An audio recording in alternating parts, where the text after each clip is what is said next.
Sa video na to ay muli na naman tayong magmumotor. Ngunit sa pagkakataong ito ay iikutin naman natin ang Taiwan. Susuyurin natin ang mga lugar na di pa natin nakikita. Pupuntahan ang magagandang tanawin at tutuklasin ang kultura na meron ang Taiwan.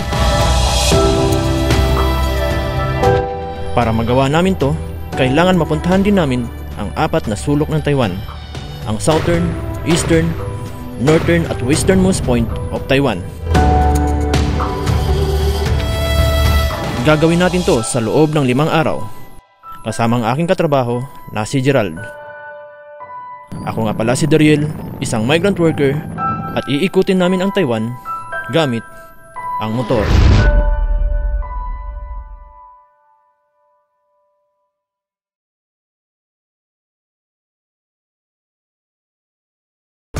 Magandang umaga!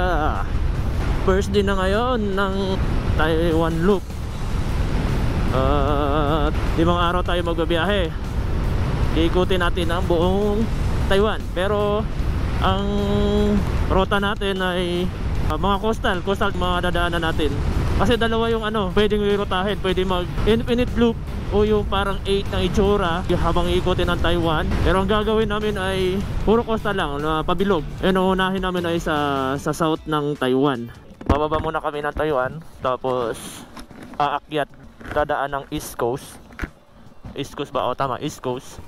Tapos aakyat na papuntang Taipei. So ngayon, pupunta muna kami sa Pingtung County, sa Kenting, at saka dadaanan muna namin tong Dragon and Tiger Pagoda na isa sa mga tourist attraction dito sa Kaohsiung, bago kami tuluyang pumunta sa south, itong Pingtung County. At naiwan ako ng kasama ko, mabilis masyadong patakbo, laging nagmamadali kasi yun.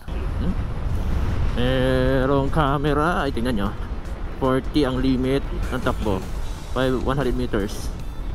So dahan-dahanan tayo dito kasi so ito yan. Yan yung camera. So, 18 meters. Dito na. Di accurate. Ha? Sige, pareho ba tag ruta dili man? Ha? Murag basig dili tab. 10 minutes. Oh. Bypass nato kay kuan. Iya na man to, lahi. Maot man to, dapit. Nililigaw kami ng Google Maps, buti na lang medyo kabisado pa namin tong lugar na to, kaya hindi namin nasunod. Imbis na mapalapit. Ano mo, baka malapit doon, kaso nga lang sulok-sulok. Maya may makapis doon. Hey. Kakagising ko lang mula sa pagkapikit, di naman ako talaga pagkulang sa tulog. Dito na pala kami sa train station ng train station ng tawag nito, bullet train. Tsaka ito, time check 3:37, then 14 degree dito sa Kaohsiung. South pa to ng Taiwan ha. Paano pa kaya pagpupunta na kami ng north? Okay, andito na kami ngayon sa unang tourist spot na pupuntahan namin dito sa Kaohsiung. Naririnig ko si Gerald sa likod, nag-i-introduction na rin. Lalayo muna ako sa kanya. Ito nga pala yung nandito kami ngayon sa Dragon and Tiger Pagoda, isa sa magandang attraction dito sa Kaohsiung. Kaso ngayon ay under renovation yung Dragon and Tiger Pagoda, hindi pa siya napapasukan. So ngayon wala naman akong masyadong mabibideo dito. Meron akong drone shot nung sa nakaraan. I-insert ko na lang yung itsura ng hanapin ko na lang yun. Pagkatapos namin dito, siguro pupunta na kami ng Pingtung sa Kenting. Mag-aalmusal kami doon sa 7-Eleven na lagi naming hinihintuan pag bumibiyahe kami doon sa Kenting.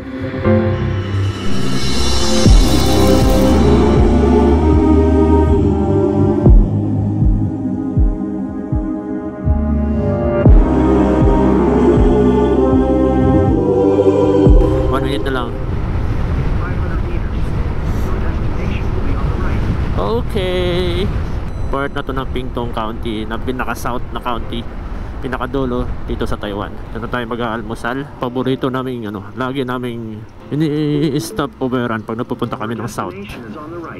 May mga dito, Taiwan lovers din na mga Pinoy. Ay, mga to.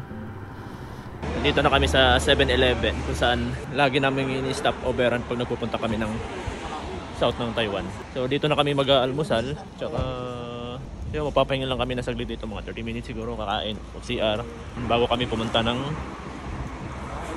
Taitung na. Taitung County or Taitung City. Taitung County, which is the next county na pupuntahan natin mula dito sa Pingtung, dulo ng south. Then pupunta na kami dadaan na kami ng East Coast banda.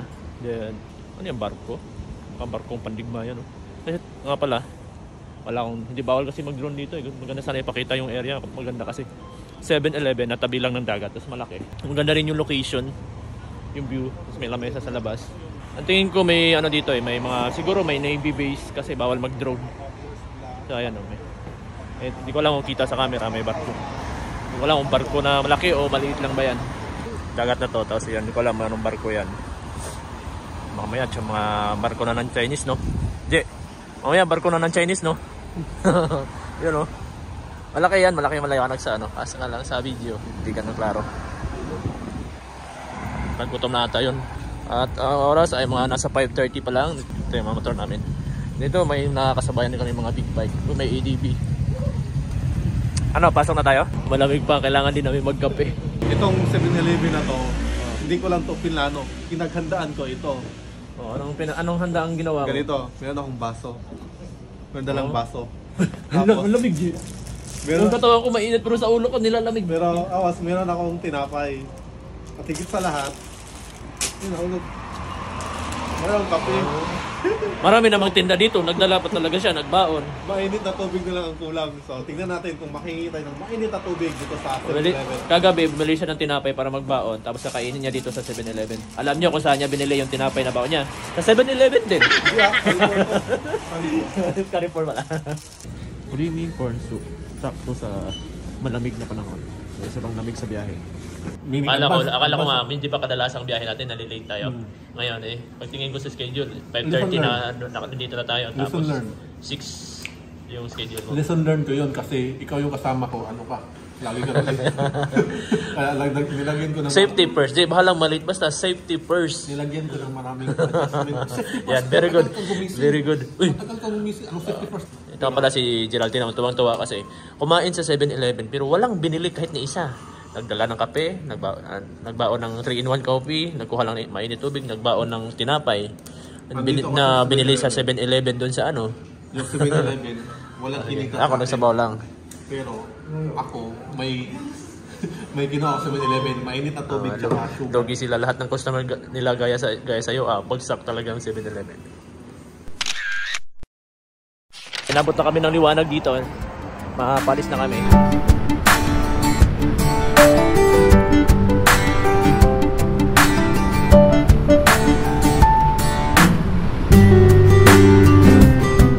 Muna kami saglit dito sa Kenting at dito matagtagpuan ang mga napakaraming beach. Kumbaga kung sa south lang ang pag-uusapan, ito na ang dito matatagpuan ang mga magagandang beach sa Taiwan. Hindi ko lang alam sa north kung i-compare ko sa north na beach kasi hindi ko pa naman napupuntahan doon. Pero ang alam ko, nasa south ka, ang paboritong puntahan ng mga lokal na Taiwanese ay itong Kenting at isa na itong kinatatayo ko ay isa sa mga paborito nilang puntahan. At ang tawag ito ay Sail Rock Beach. Actually, napuntahan na namin to dati. Nakaligo na kami dito. Nakapag-drone na ako. Kaya hindi na ako magpapalit pa dito. Kukunin ko na lang yung lumang drone shot ko dito. Meron akong drone na pinaikutan ko yung malaking batong yon. Tsaka doon nakabase yung pangalan ng Sail Rock Beach. Sabi daw nila kamukha daw siya ng isang sail ng barko. Kaya ito tinawag ng Sail Rock. Tsaka dito, pino ang buhangin. At tabi lang to ng kalsada. At dyan sa taas, pagtawid mo ng kalsada, may makikita ka ng napakaraming mga hotel na pwede mong pag-stayhan. Kaya sa ngayon, wala masyadong tao kasi medyo winter pa, malamig pang panahon kaya walang naliligo. Pero pag dating ng summer, itong area na to puno ng mga tao, napakadami.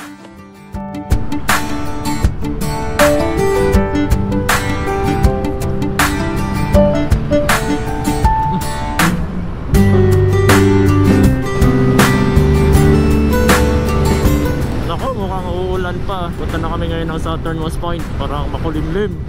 Delikado to Parang imposible talaga sa isang biyahe na hindi mo masubukang maulanan Maulanan.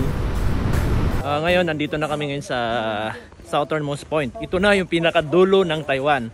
Kumbaga, kung makikita mo lang yung kung may telescope ka, baka makita mo na yung mga Batanes siguro o kaya yung isla-isla ng Batanes dito sa southernmost point ng Taiwan. So, maglalakad muna kami ng mga 472 meters papunta sa coastal area. Then, doon meron na siyang parang landmark ng southernmost point. Nandito na rin tayo sa southernmost point ng Taiwan. Kung mata mo parang telescope, makikita mo na siguro yung Batanes yun. Ito yung landmark niya.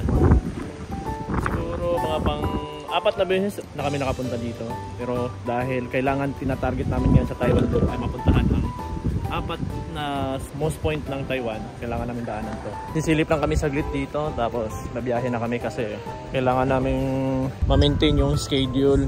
At di na kami malate kasi baka mamaya malate kami. Meron na kami nakabook na hotel doon sa sa kabilang county, medyo malayo-layo pa, kaya kailangan naming magmadali. Ito lang naman ang view dito sa southernmost point ng Taiwan. Marami din pumupunta dito, lokal man, turista. Kaya pag nagpa-picture, pila-pila din. Yun din ang magpapatagal sa'yo kung gusto mo magpa-picture dito sa pinaka-landmark ng southernmost point ng Taiwan. Alanganin na, kaya sige, babalik na tayo sa motor. Kailangan na natin ulit na bumiyahe.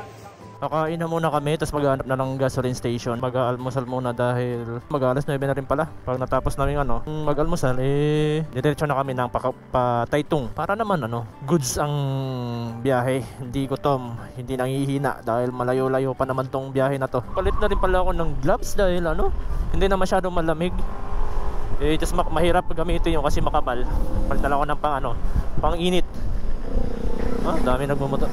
Pansin nyo, dami natin nakakasabayan, nakakasalubong na nagmumotor. Marami kasi rin mahihilig magmotor dito, mapa-local man, mapa-foreigner, gaya natin na foreign dito sa Taiwan, mga Pinoy o ibang lahi. Dahil pabor kasi ngayon, dahil Chinese New Year dito sa Taiwan. Pag Chinese New Year, mostly hindi bababa sa 7 days ang pahinga. Parang Pasko na rin sa atin pag sa mga school, mayroong break na mahaba na walang pasok. Dito naman sa Taiwan school o mapatrabaho, walang pasok. Kaya pabor sa gusto magbakasyon, may planong gustong gawin tulad ng pagmumotor, makagawa mo. Sa amin naabot ng 11 days kasi mahina naman yung kumpanya namin ngayon, wala masyadong order. Ang ginawa ng boss, pinag-force leave kami. Yung hanggang Miyerkules sana, Huwebes may pasok sana. Ang ginawa yung Huwebes hanggang Biyernes inilib na lang namin. Kaya ngayon humaba yung bakasyon, naging 11 days. Kaya ngayon magkakaroon kami ng pagkakataon na libutin ng Taiwan sa loob ng 5 araw. Yes, iba nga daw, may nakausap kami dun sa sa 7-Eleven. 3 days daw yung sa kanila. Kaso nga baka dire-diretso, mabilisan na biyahe yun.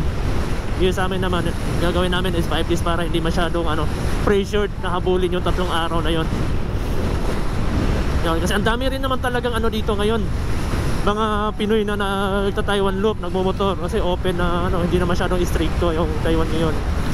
2 years ago marami na nagmumotor dahil binuksan ng Taiwan government ang restriction sa mga, hindi ko alam kung sa lahat ba ng mga foreigners o migrant worker dito sa Taiwan. Na-allowed na nila na makapagmotor ang mga Pilipino, pwedeng bumili na hindi na kailangan ang authorization ng kanilang employer. Dati kasi kung gusto mo magmotor, kailangan mo magpaalam sa employer mo kung papayag ba sila o hindi. Pag hindi sila pumayag, walang ibibigay na authorization, hindi ka makakapagmotor. O kaya kung makapagmotor ka man, kailangan patago. Pero ngayon, open na, hindi na kailangan. Mostly ng mga Pinoy nagmumotor na ngayon. Pwede ba mag-park? Customer naman tayo, di ba? Pwede siguro dito. Wala, lalaki ng kamote ba yan? Gusto kong bumili yun. Patatas. Papan, 多少钱？多少钱？这个一个多少？1 kilo pa pala. Uso? 50. Eh, huli-hilo pa na. Alam niyo, 50. Ni, kasi Philippine. Saan yan? Oh, nani Philippine? Lawa. Lawag. Ilocos Norte. Oh, very near, Taiwan. 네, 재원 나가 필리핀 마? 네, 매요 재원 필리핀 마? 오. Oh, vegan. Oh, very good. Thank you, Lapan. Ang galing. Ang galing ano. Nakatira daw siya ata sa Taiwan daw ng 12 years. 12 years daw siya nakatira sa, kaya medyo marunong siya mag-Tagalog konti. Sabi niya 50. Ba't ka nasabi niya na 50? Sabi niya Masamang pangitain. ano? Bakit? Yung 30,000 NT or 70,000 sa pesos iniputan lang ng ibon. Oy, wet wipes. Oh. Ay, kamote. Kasi constipated kasi ako lagi, kaya kailangan meron akong kamote na nakakain para sa fiber. Tingnan na lang tayo kung anong pwedeng idagdag natin dito. And dito lang pala ulit tayo sa Sail Rock Beach, yung pinuntahan natin kanina. Dito na tayo mag-almusal, 7-Eleven na to. Mamaya maghanap na tayo ng gasoline station. Then diretso na, Port Taytong County. Ay, magano na lang ako fried rice. Bumili tayo sa labas ng kamote, fried rice, then kape.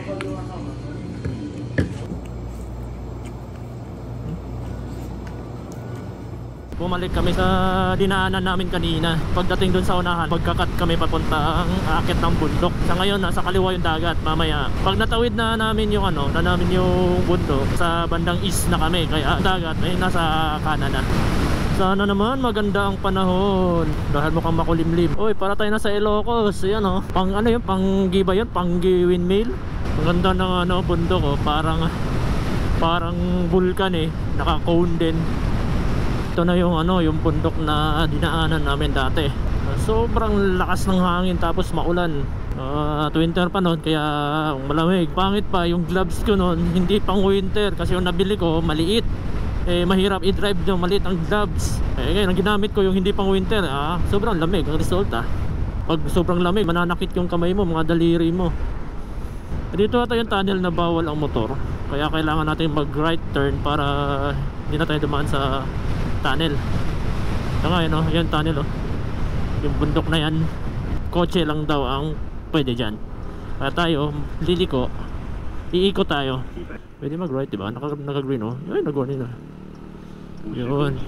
Akit tayo dito sa bundok, akit pa tayo. Yung kotse diretso doon, yung landslide. Malamig.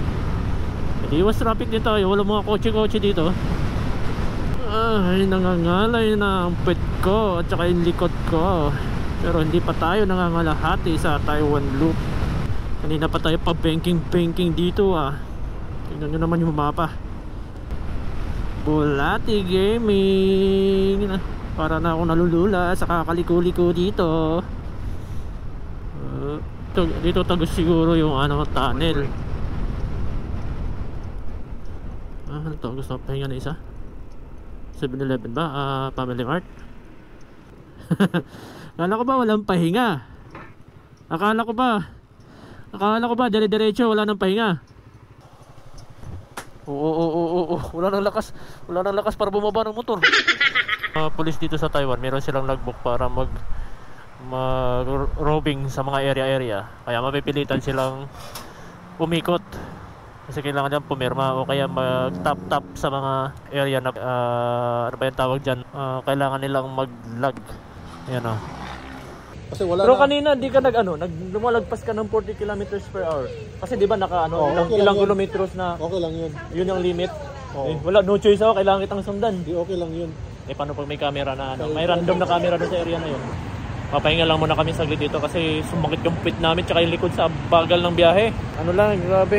Ang lapit-lapit lang yung tapos ang haba ng oras na kinonsume dahil ang bagal Bulati Gaming kami kanina. Paliko-liko. Let's go na. Dagat na pala tong harap natin. Dagat na pala yan. exit na tayo ng bundok.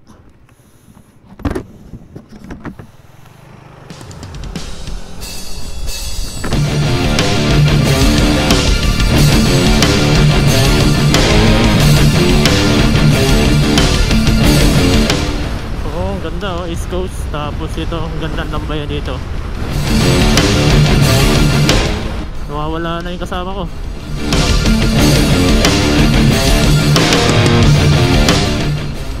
Ba't nandito yan sa kanan yung sasakyan? Hindi ko makita. Overtake kayo tayo.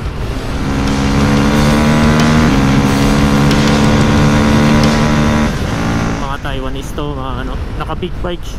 Yellow plate, tsaka red plate. Mga ganyan. Tatlong klase kasi yung plate dito sa Taiwan eh. Yung white, yellow, tsaka red. White na pinakamababa. O diba? Ang ganda. Ang taas ng ano, pasada. Nasa taas tayo banda. Yung dagat na sa baba. Ang ganda tignan. Ganda sana mag-drone dito. Kasi yung kasama ko nagmamadali. Ang dami na naming magagandang spot na nadaanan. Let's try to overtake.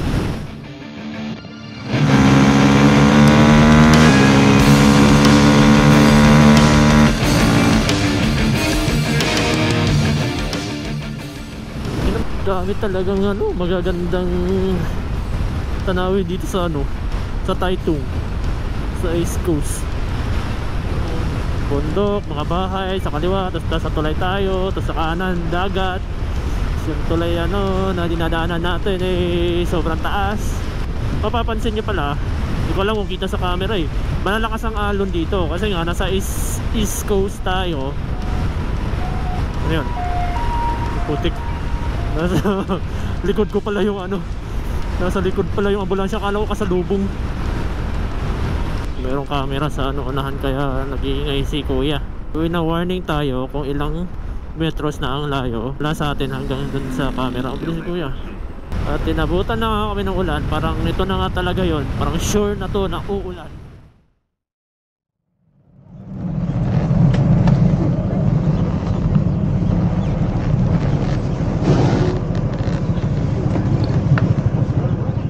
Dito na kami ngayon sa Taitung, pinaka landmark dito sa Taitung County, yung may pangalan na malaking pangalan na Taitung. Yung problema ano siya? Ano yan? Mag-off na siya. Sa battery yan, J. Nagluloko yan dahil peke yung ano mo. Nag-off. Sa akin nga dahil mahina na yung battery ko, bigla na lang kahit 20-30% pa lang nag-off na bigla. Ako 36. Nandito din yung mga kasabayan namin nagmomotor. Mga Pinoy lang din. Gusto na sana namin na mag-drone. Kaso nga lang umaambon. Eh kami nagtutulakan kami ni Gerald kung kaninong drone ang gagamitin. Kaninong drone ang isa-sacrifice since na dahil may ulan. Pinipilit niya na drone ko daw. Tapos siya daw ang drone ko. Drone ko na nga gagamitin. Siya pa ang kasi ikaw yung ikaw yung videohan ka sa drone mo dali.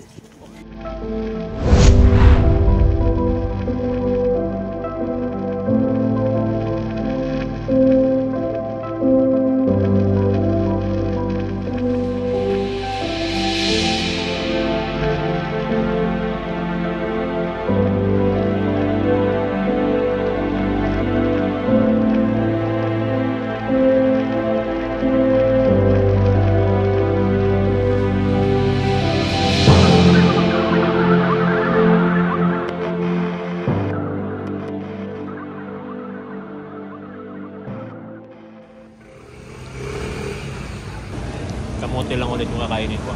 Kailangan ko na talaga ng fiber kasi ilang araw na akong walang maayos na release. Kaya magpa-fiber muna tayo ngayon. Kaya umaga nagtamote ako. Tapos ngayon, kamote ulit. Kamote diet. Tsaka, itong yogurt. At syempre, nabili ko yan sa 7-Eleven. Madali ang mabibilhan mo dito sa Taiwan. Kaya pag punta ka naman sa mga restaurant ng mga Taiwanese, kasi di mo magugustuhan yung mga lasa ng yung ibang putahe nila eh. Dito ka na lang sa 7-Eleven kasi parang goods naman yung mga pagkain nila. Lalo na yung mga fried rice, spaghetti, mga ganun. Kung maraming Pinoy sa area na to, malamang maraming mga Pinoy restaurant na kainan.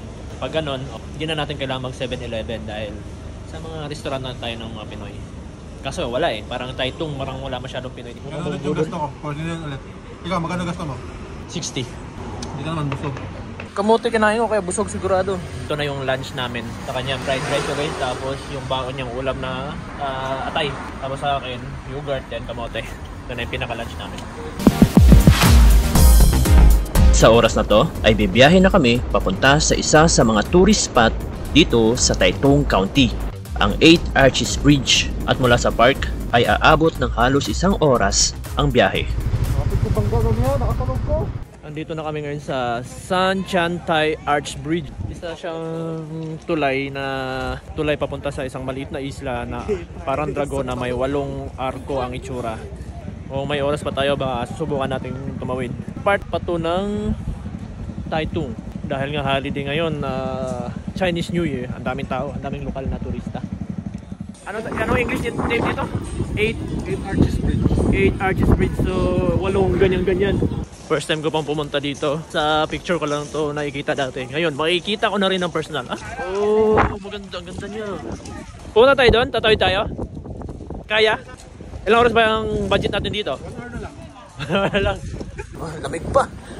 Lakas ng hangin. Kaya ng drone to. Delikado no, baka mahulog sa ano no.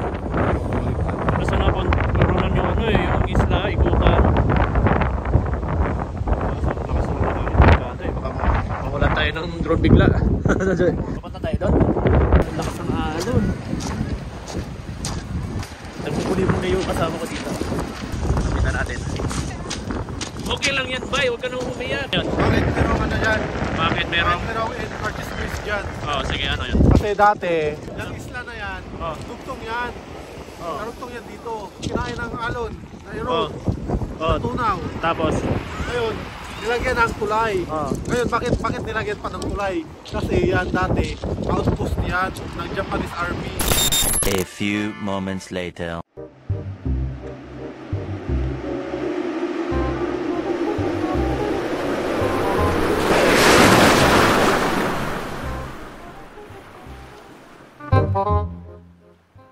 Hindi, ang nangyari sa buhok, ay buhok, sombrero pala. Galit na ako. Super Saiyan yan. Super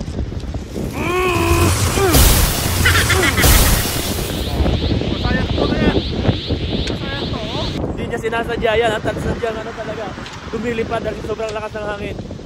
At take note, malamig pa yung hangin dahil winter ngayon. Mount Fuji din, Mount Fuji. Aakyatin natin yan. Yung next destination namin ay dyan. Mag-hiking kami. Wala na ilingaw akong kauban.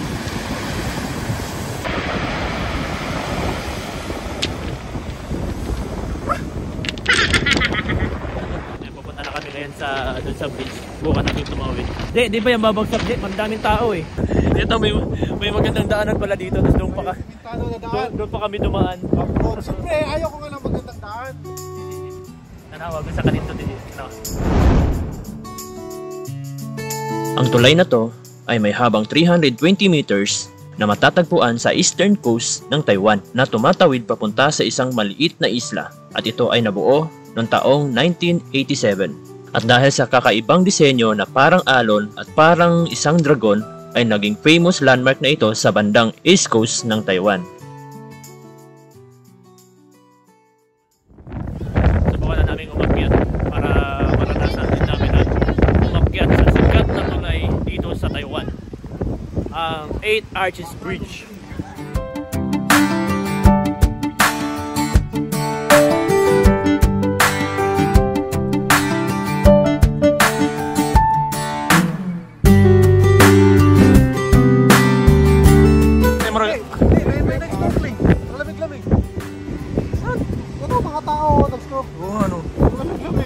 Isda yan, malaking isda dyan. Ayun, may tao. Pwede pala pumunta dyan, oh.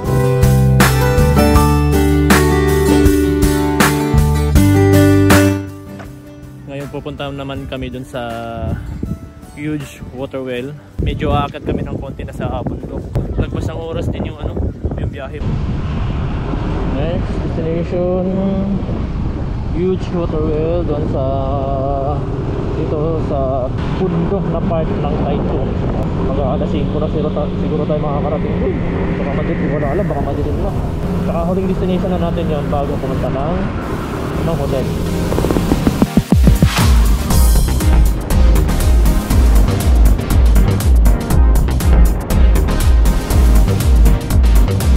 Habang paakyat na kami ng bundok, ay medyo umaambon na. Kaya nag-aalala na ako at baka tuluyan na kaming mabasa ng ulan.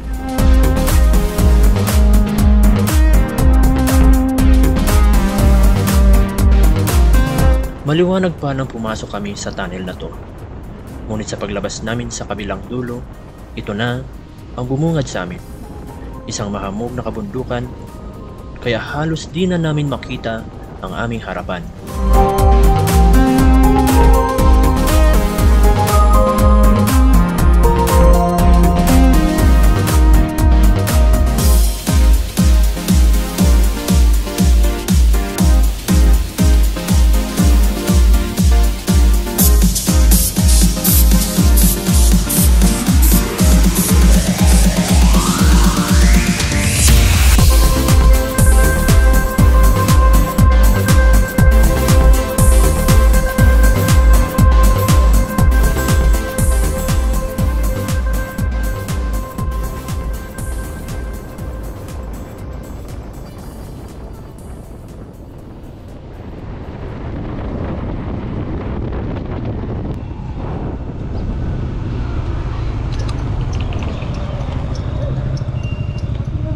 Ha? Saan? Oo, ano? Ang dami.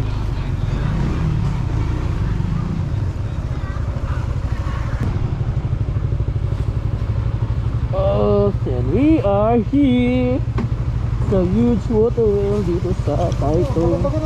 Ha? Ito na tayo ngayon sa bundok ng Taytong. Tapos meron siyang huge water well, tapos pwede kaming mag-bike gumala dito sa area na to. Pero kadalasan may makikita ka mga palayan. Kasi ito, pwede ka mag-rent ng bike for 500. Good for 2 person na yan. Ito namang malaki. Saan na yun? Itong ganito, 500 na natawaran pa ng kasama ko na 400 na lang. Pwede mag-overnight dito para masulit ang area. Yan, may tent, tapos mayroon ting anong tawag dyan, hindi ko alam kung anong tawag dyan. Itatanong tayo mamaya kung magkano. Upgraded tayo. Oh. Dati 2 wheels yung... Ay, yung service na papunta dito. Naka 2 wheels tayo. Ngayon, 4 wheels! Let's go na. Tara. Let's go. Mag-video ka? Ikutan dali. Sabi na dali ba? Para mo, point of view na ito. Problema, di marunong. Ayaw mag-vital. Uy, dahan-dahan ha. Ay, sus! Bangga! Sari, hadlokan. Baka may diba mga motor dyan. Ibili na ito imo ito. Ibili na ito. Uy, dali ba? Kamera ba? Video ba? Video ba? Nice. Op. Lingon. Left. Lingon sa left una. Hindi ka pa naman driver. Right. Baka numereto tayo sa ano. Vital!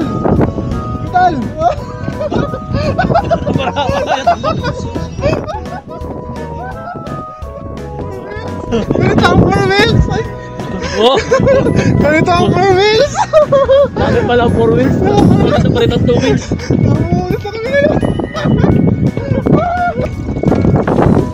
Magulo kami ng ano. Explain ko kayo bakit tawal tayo dito. Bakit may service? Para mag-wintahan natin yung ano nila. Ito babasahin mo. No entry For non-agricultural vehicle. Okay. So, lahat ng motorized vehicle. Bakit may nakita akong 4 wheels ka na pumasok? Ha? Ano yun? Agricultural yun, manager yun, owner yun. Palag ka sa owner. Doon nyo yun. Wala, hindi sila Pasindero. ingay natin. Hindi sila sumusunod sa ano. Let's go. Nila. Let's go. Tulak ako raw may nag-drive. Ano? Ay, ba sila di motor? Ano? Tipid batik battery. Wala man tayo kwarta dyan. Wala kasi tayo pera, kaya ito muna. Pero ano ka? Mamaya dumarito tayo sa ano. Uy, break ka. Mapicture muna tayo dito. May oras ba ito, Jay? Unlimited to.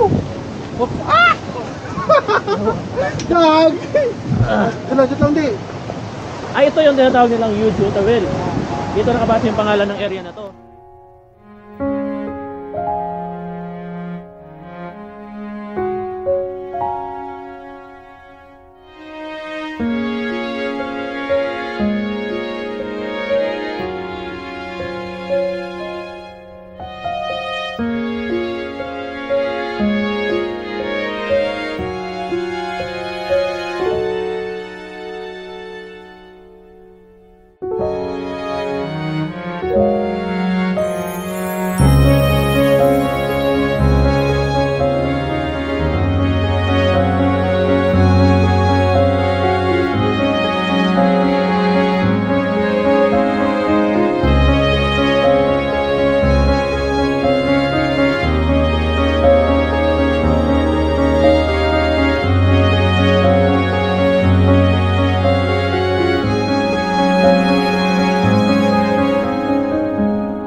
ito ang technology. Ancient technology ito ng tao. So, dati wala pang makina, wala pang diesel engine, gas engine, electrical engine. Ito ang nagdadrive sa makina para mag-grind ng floor, yung mais, i-grind niya para maging arena. Okay? Okay. Akala ko naman hindi masyadong aakyatin, medyo konting akyat lang dito mula dun sa coastal area na pinanggalingan namin. Kung pala panay akyat kami ang taas-taas, kaya sobrang lamig dito. Mas kung malamig dun sa bandang dagat, mas malamig ngayon dito. Nadadaanan namin kanina pag naabutan kami ng dilim dito, mas mahirap kasi mas magpapag yung area. Okay na? Kaya rin na hangin na. Hindi ko sa kahoy kayo magtuyok. Atras, busy mag-drone.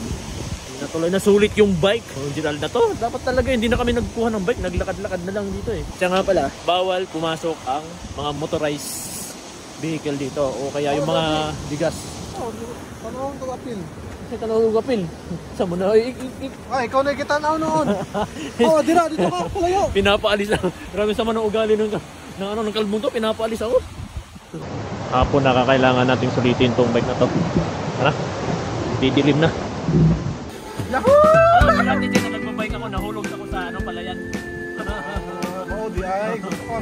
Naka-memories pa. Pahinay lang. Ano ba yun? Nakakalit na naman yung parito na to.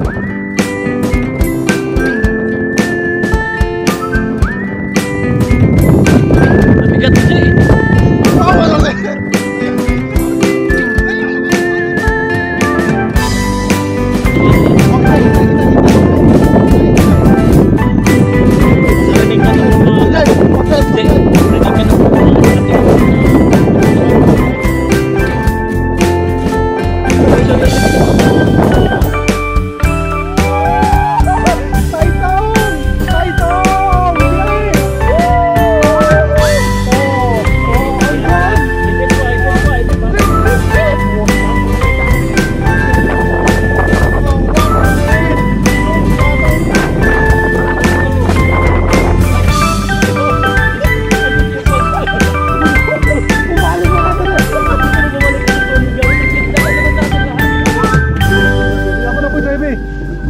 Hindi ko ako ron, nakatakot ako pag ikaw nagdadrive.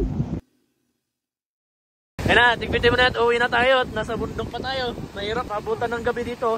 Ano kaya dito lang, maghanap tayo ng pagkain na lang dito para diretso na hotel matulog.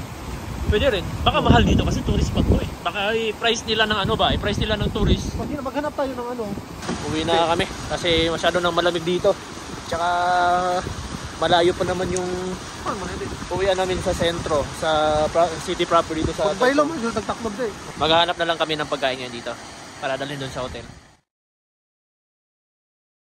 So ito na hapon na namin 7-Eleven pero sa labas lang kami kumain kasi yung 7-Eleven na nakita namin is maliit lang dito sa train station. Walang pwesto ng kainan. Kaya kami naghanap lang kami ng pwesto sa gilid-gilid. Kaya ito sa upuan lang kami dito sa train station. Mamaya papakita namin yung room. Ano lang siya, parang bed spacer lang kinuha namin kasi mas makamura. Mahal na nga yun kasi holiday nga ngayon.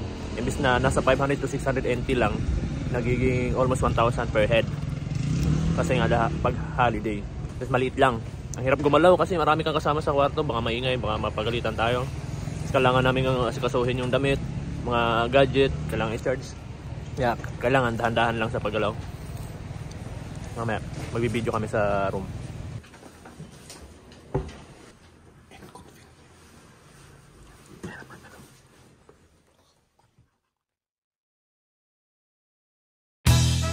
At abangan sa second day ng aming Taiwan Loop.